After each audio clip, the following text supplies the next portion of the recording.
Hello friends, welcome back to my channel. If you are new here, please subscribe my channel for more videos. आज हम बात करेंगे section 121 criminal procedure code की, जो कि बात करता है power to reject securities.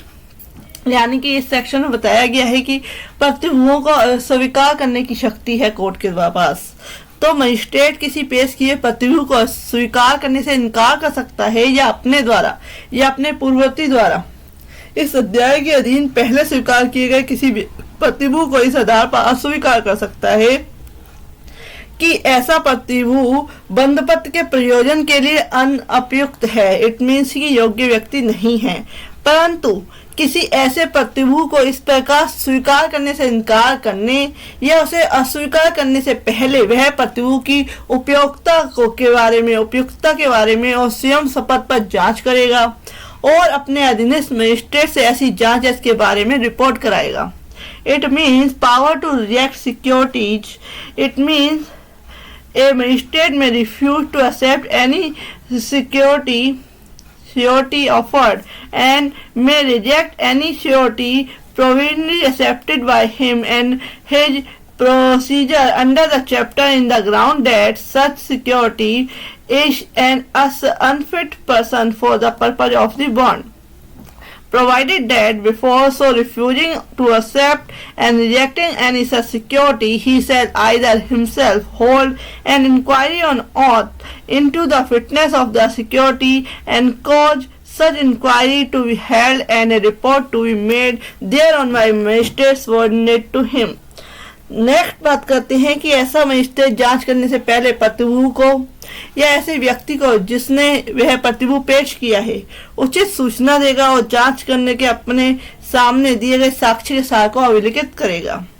It means कि सच magistrate shall before holding the inquiry give reasonable notice to the surety and to the person to whom an surety was offered and shall it making an inquiry record the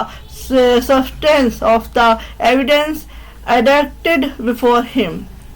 next बात करते हैं कि यदि magistrate को अपने समक्ष या उपधारा 1 के अधीन प्रतिनियुक्त मजिस्ट्रेट के समक्ष ऐसे किए गए साक्ष्य पर या ऐसे मजिस्ट्रेट की रिपोर्ट पर विचार करने के पश्चात क्या है समाधान हो जाता है कि वह प्रतिभूति बंधपत्र के प्रयोजन के लिए अनुपयुक्त व्यक्ति है, तो वह उस प्रतिभूति को यथास्थिति स्वीकार करने से इनकार करने का और उसे अस्वीकार करने का आदेश करेगा और ऐसा करने के लिए अपने कारण को अभिलिखित करेगा, रीजन भी बताएगा। परंतु किसी प्रतिभूति को पहले स्वीकार किया जा चुका है, अस्वीकार करने के आदेश देने से पहले मजिस्ट्रेट अपना सम्मन या वारंट जिसे वह ठीक समय जारी करेगा उस व्यक्ति को जिसके लिए प्रतिभूति अवरुद्ध है अपने समक्ष हाजिर कराएगा या बुलाएगा। इट मीन्स कि if the magistrate is satisfied after considering the evidence so adduced either before him or before a magistrate deputed under subsection 1 and the report of such magistrate, if any, that the surety is an unfit person for the purpose of the bond, shall make an order refusing and accept and rejecting as the case may, and such security and recording has reason for the so doing, provided that before making an order rejecting any security why his provisionally been accepted, and magistrate shall issue his summon and warrant as he thinks fit and cause the person whom the security or is bond to appear or to be brought before him. It means कि जो section 121 बताता है कि जो security दी गई है, प्रतिभूति दिए गए हैं कोर्ट को, कोई व्यक्ति को प्रतिभूति दिया गया है, वह क्या है एक बॉन्ड में क्या है प्रतिभूति बनाए गए हैं, तो उस केस में कोर्ट क्या है उसको रिजेक्ट भी कर सकती है कि यह व्यक्ति क्या है प्रतिभूति बनने के लिए योग्य नहीं है